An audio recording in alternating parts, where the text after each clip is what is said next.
Someone Someday, ang upcoming 2026 series ng ABS-CBN Studios at Dreamscape Entertainment, ay unti-unti nang nagbibigay ng pasilip. At ngayong araw, opisyal nang ipinakilala ang ilan sa mga bubuo ng powerhouse ensemble cast nito sa pangunguna ni Catherine Bernardo, James Reid at Maha Salvador. Inaasahang magiging isa ito sa pinakamalalaking proyekto ng 2026.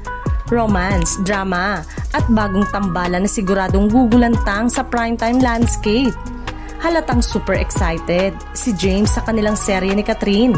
Panay-panay ang post ni James sa kanyang Instagram channel ng mga kaganapan sa pilot taping ng Someone Somebody. Flinex ni James ang saya ng production staff and crew sa kanilang unang araw ng taping. Bukod kina Catherine Bernardo, James Reid at Maha Salvador, makakasama rin sa serye sina Mr. Roel Santiago, Miss Rita Avila, Makoy De Leon, Daniela Straner, Miggy Jimenez, Matt Evans, Kat Galang, Mary Joy Apostol at Miss Dimples Romana. Ito ay sa ilalim ng ABS-CBN at Dreamscape, kilalang lumilikha ng top rating and internationally recognized dramas. Marami ang naniniwalang ang Someone Somebody ay mas mataas na production value, matapang na kwento at world-class execution.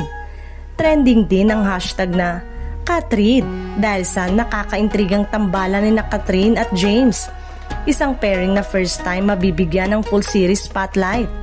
Umaasa rin ang mga fans ni Catherine at James na magiging magandang kauna-unahang serye ng dalawa na Someone Somebody. Ginamit nga nila ang SOCMED para iparating sa kinauukulan ng kanilang hinaing. Iisa ang wish nila para sa inaabangang collaboration project ng Catherine. Sanang araw ay magandang kalalabasan ng serye at hindi sila ma-disappoint.